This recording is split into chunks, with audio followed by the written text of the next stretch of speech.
किसी असफलता के मुख्य कारण है आत्मविश्वास की कमी और बहुत ज्यादा कोशिश करना। कई व्यक्ति अपने अवचेतन की कार्यशैली को पूरी तरह से समझने में असमर्थ होते हैं।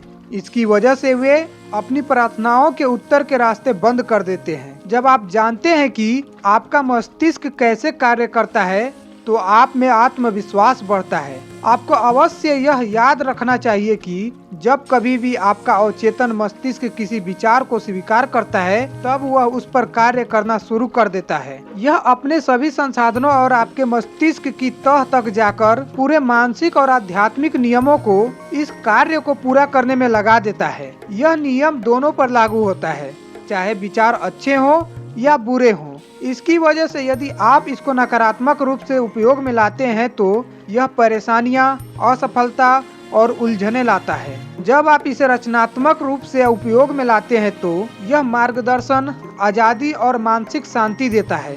यदि आपके विचार सकारात्मक, रचनात्मक और प्रेम से परिपूर्ण हैं, तो सही जवाब को कोई नहीं रोक सकता। इनसे यह पूरी तरह से स्पष्ट हो जाता है कि अपनी असफलता पर काबू पाने का एकमात्र तरीका है कि आप अपने अवचेतन मन को अपने विचार वास्तविकता की तरह स्वीकार कराएं और फिर आपके मन का नियम सब कुछ कर देगा। अपनी प्रार्थना पूरी श्रद्धा और आत्मविश्वास के साथ अर्पण करें और इसके बाद अवचेतन इसको करने की जिम्मेदारी लेकर आपको जवाब देगा। यदि आप मन के द्वारा जबरदस्ती काम करवाने की कोशिश कर रहे हैं तो आपको हमेशा असफलता ही मिलेगी। आपका अवचेतन मन जोर देने पर नहीं बल्कि आपके विश्वास और चेतन मन की स्वीकृति पर अपनी प्रतिक्रिया देता है।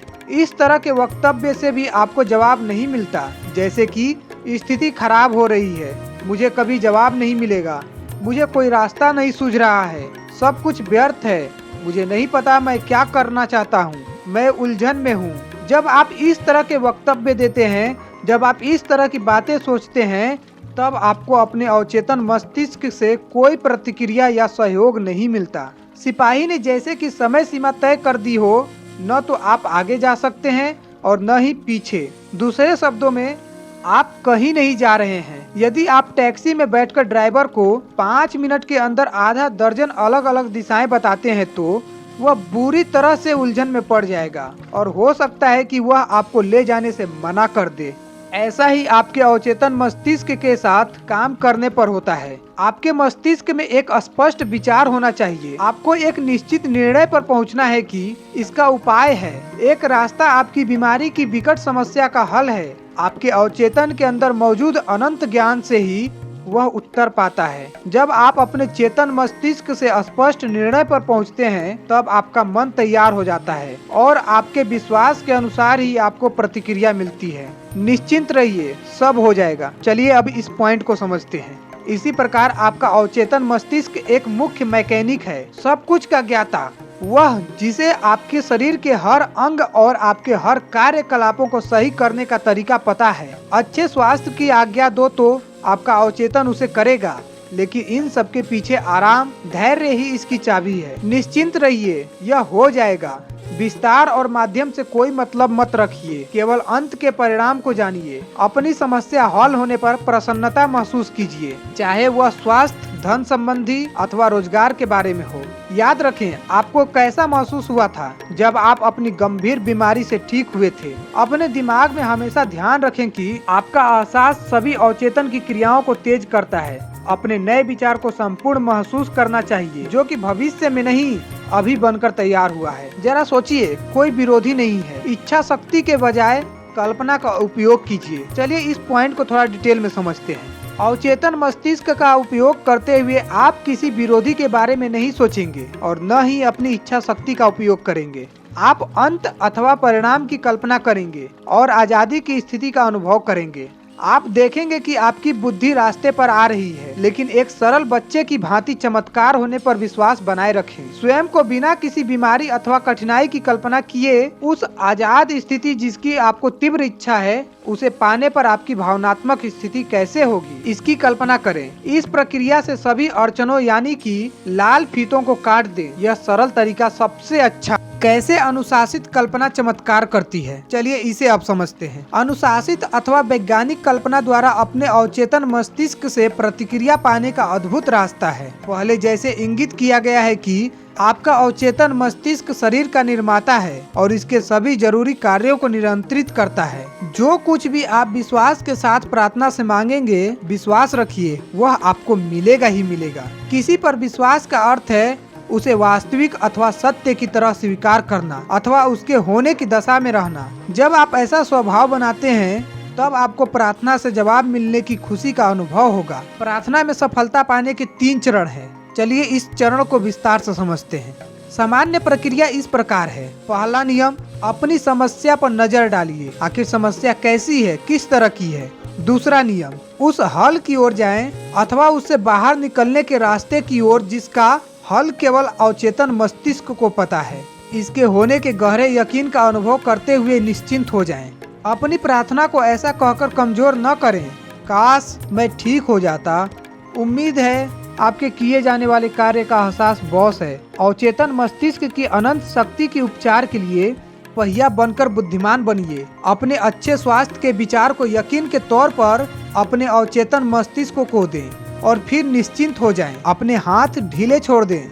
स्थिति और परिस्थिति को कहें यह भी खत्म हो जाएगा। निश्चिंतता के द्वारा आप अपने अवचेतन को प्रभावित करते हैं, जिससे विचार के पीछे की गतिज ऊर्जा इसे पाने के लिए कार्य की कमान अपने हाथ में ले लेती है। विपरीत प्रयत्न का नियम और जिसके लिए आप प्रार्थना करते हैं उसका परिणाम उल्टा क्यों मिलता है, चलिए इस पॉइंट को एकदम विस्तार से समझते हैं। 40 वर्ष पूर्व जब फ्रांस के प्रसिद्ध मनोवैज्ञानिक अमेरिका गए, उन्होंने विपरीत प्रयत्न के नियम की परिभाषा इस प्रकार दी थी। जब आपकी कल्पना और इच्छा विरोधाभास में हो तब आपकी कल्पना की ही विजय होती है। उदाहरण के तौर पर यदि आपसे जमीन पर रखे पटरे पर चलने को कहा जाए तो बिना कोई प्रश्न किए आप इसके लिए तैयार हो जाएंगे और आप उस पर चलकर भी दिखा देंगे। और मान लीजिए कि यदि उसी पटरे को 20 फुट ऊंचे 2 दीवारों पर रख दिया जाए तो क्या आप उस पर चलने के लिए तैयार होंगे? आपकी चलने की इच्छा को आपके गिरने की तस्वीर की कल्पना इसका विरोध करेगी। आपको चलने से ज्यादा गिरने की तस्वीर का विचार आप पर ज्यादा प्रभाव डालेगा। आपकी इच्छा अथवा इरादा आपके पटरे पर चलने की कोशिश को उलट देंगे और इसकी वजह से असफलता का विचार दृढ़ हो जाएगा। मानसिक प्रयास निश्चित रूप से स्वयं को पराजित करने वाला होता है। होने की संभावना हमेशा जिस चीज की आप इच्छा करते हैं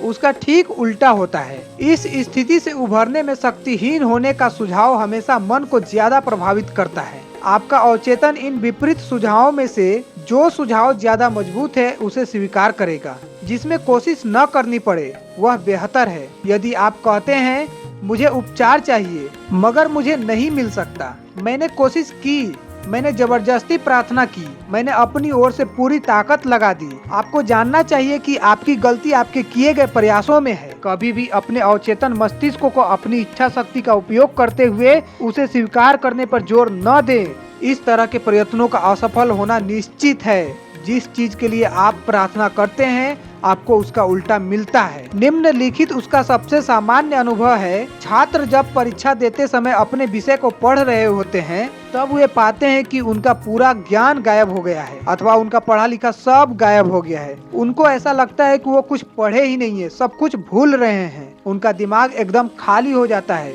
और वो एक भी जरूरत का विचार नहीं सोच पाते। जबरदस्ती याद करने की कोशिश उनकी असफलता का कारण था। यह विपरीत प्रयत्न नियम का उदाहरण था, जहां आपको जो आप मांगते अथवा प्रार्थना करते हैं उसका उल्टा मिलता है। इच्छा और कल्पना के बीच के संघर्ष का समाधान जरूरी है। चलिए इस पॉइंट को भी हम अच्छे से समझ लेते हैं। इस पॉइंट को थोड़ा सा ध्यान देकर समझिएगा, थोड़ा सा लंबा है लेकिन मैं पूरी कोशिश करूंगा इस पॉइंट को भी क्लियर करने का। चलिए समझते हैं। मानसिक शक्ति के प्रयोग का अर्थ है कि वहाँ पहले ही विरोध है। जब आपका मस्तिष्क किसी समस्या को खत्म करने पर केंद्रित है तब उसे रुकावट से कोई मतलब नहीं है। यदि आप दोनों इस दुनिया की किसी भी चीज को जिसकी आपको चाहत है उसे छूने के लिए तैयार हैं तो उसे मेरे पिता जो स्वर्ग में हैं जरूर पूरा करेंगे। ये दो कौन हैं?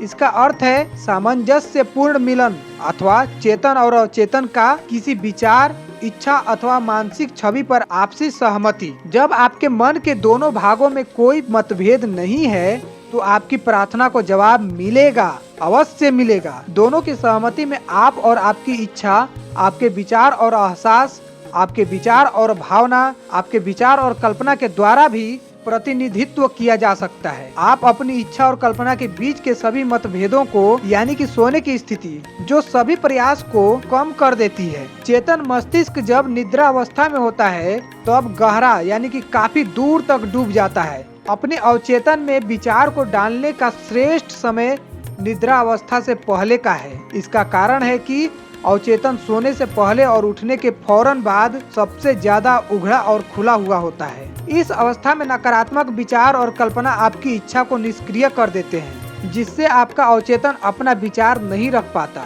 जब आप अपनी इच्छा के पूर्ण होने की कल्पना करते हैं और उसके पाने का एहसास लेते हैं, तब आपका अवचेतन आपकी इच्छा को साकार रूप देता है। कई व्यक्ति अपनी सभी दुविधा और समस्याओं का निदान अपने नियंत्रित, निर्देशित और अनुशासित कल्पना को घुमा फिरा कर पा लेते हैं। इस ज्ञान के साथ कि जिस चीज की कल्पना और एहसास एक सत्य की तरह करेंगे वह जरूर होगा। यह उदाहरण स्पष्ट रूप से दिखाएगा कि कैसे एक लड़की ने अपनी इच्छा और अपनी कल्पना के बीच के मतभेद पर काबू पाया। उसे अपनी कानूनी समस्या पर एक सामंजस्यपूर्ण हल चाहिए था, लेकिन उसकी मानसिक कल्पना हमेशा असफलता, नुकसान, दिवालियापन, गरीबी की तरह रहती थी। यह एक जटिल कानूनी समस्या थी और एक के बाद एक करके तारीखें आगे बढ़ रही थी और कोई हल नहीं दिखाई दे रहा था। मेरे सुझाव पर हर साल निद्रा अवस्था स्थिति में सोने से पहले उसने सुखद अंत की कल्पना करनी शुरू कर दी और उसको अनुभव करना शुरू किया। उसे पता था कि उसके मन की कल्पना और उसके दिल की इच्छा के बीच सहमति होनी चाहिए। सोने से पहले उसने अपने और अपने वकील के बीच वार्तालाप में नतीजे के बारे में सोचा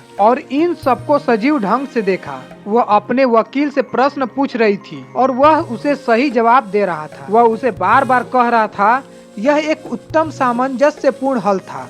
इस केस का हल कोर्ट से बाहर हो गया है। दिन के समय जब डर का विचार उसके मन में आया, वह अपनी मानसिक फिल्म को अपनी हरकतों, आवाज और बोलकर चलाती। वह आसानी से उसकी आवाज, उसका तरीका और मुस्कुराहट की कल्पना कर सकती थी। उसने यह मानसिक फिल्म कई बार चलाई कि यह एक विषयनिष्ठ आकार बन गया, एक सामान्य रेलगाड़ी की पटरी की तरह।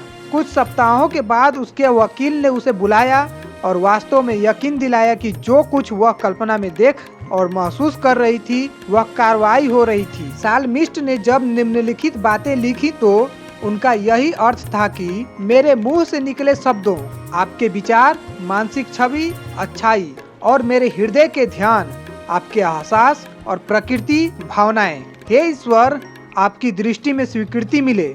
आपके अवचेतन मन का नियम मेरी शक्ति और मुझे शक्ति दिलवाने वाला। आपके अवचेतन मन की शक्ति और बुद्धिमत्ता आपको बीमारी और दुख के बंधन से मुक्ति दिला सकती है। यह सत्य है, आप इसमें विश्वास करिए। अवचेतन मन हमारा काम करता है। आप अवचेतन मन से जो बोलोगे वो करेगा ही करेगा, लेकिन एक निश्चित ढंग से करना होगा, एक नियम से करना होगा। अवचेतन मन से आप जबरदस्ती काम नहीं करवा सकते। कुछ बातें हैं जिसे कि आप याद रख सकते हैं या अपने दिमाग में इसे बार बार दोहरा सकते हैं या सोने से पहले इसे एक बार पढ़ सकते हैं या सुन सकते हैं। पहली बात, मानसिक दबाव अथवा बहुत ज्यादा प्रयास चिंता और डर दिखाते हैं जो आपके जवाब को बंद कर देते हैं। दूसरा पॉइंट, जब आपका मस्तिष्क निश्चिंत है और आपके विचार को स्वीकार करता है तब आपका अवचेतन उस विचार को सफल बनाने में जुट जाता है। तीसरा पॉइंट, पारंपरिक तरीकों से अलग सोचें और योजना बनाएं। जानिए कि हर समस्या का जवाब और हल है। चौथा पॉइंट, अपने हृदय की धड़कन, अपने फेफड़ों की सांसें अथवा अपने शरीर के किसी भी हिस्से की कार्यशैली के बारे में ज्यादा चिंता मत कीजिए। अपने अवचेतन पर पूरा विश्वास और भरोसा रखिए और अक्सर कहिए कि दिव्य शक्ति द्वारा सही कार्य हो रहा है। पांचवा पॉइंट, अच्छे स्वास्थ्य का एहसास स्वस्थ करता है। धन का एहसास धन उत्पन्न करता है। आप कैसा अनुभव करते हैं। छठा पॉइंट, कल्पना आपका शक्तिशाली विभाग है। कल्पना कीजिए कि कितनी अच्छी और प्यारी रिपोर्ट है। आप वैसे ही हैं जैसी आप कल्पना करते हैं। 7वां और लास्ट पॉइंट, सुप्ता अवस्था में आप अपनी चेतन और अवचेतन के बीच विवाद को न आने दें। सोने से पहले कल्पना में बार बार अपनी इच्छा पूरी होते देखें। आराम से सोएं और सुबह खुशी खुशी उठें। आई होप कि आपको यह वीडियो बहुत ही पसंद आया होगा और मैंने पूरी अपनी जी जान से आपको अवचेतन मन की शक्ति के बारे में समझाने का प्रयास किया है। तो आप भी अवचेतन मन की शक्ति को समझिए और उस पर कार्य कीजिए और अपने अवचेतन मन को अपनाइए और अपने काबू में कीजिए। लेकिन ये बात को ध्यान रखिए हमेशा कि उस पर कोई भी जबरदस्ती ना करें। बहुत ही शांति मन से उस पर काबू पाने की कोशिश करें, तब आपका अवचेतन मन हमेशा आपके साथ होगा, आपको हमेशा सफलता दिलाएगा। आप जो चाहोगे उस चीज को आपको पाने में मदद करेगा। अपने अवचेतन मन को अच्छा कार्य कराने के लिए मैंने एक वीडियो बनाया है, लगभग 1 घंटे का वीडियो है। उसे आप डेली रात में सोने से पहले सुन सकते हैं। आपका अवचेतन मन जब उसे डेली रात में सुनेगा तो आपको एक अच्छा विचार आएगा और आप अपने अवचेतन मन पर कार्य कर पाओगे। तो आज के लिए इतना ही, मिलते हैं किसी नेक्स्ट वीडियो में। तब तक के लिए राधे राधे, जय श्री कृष्णा।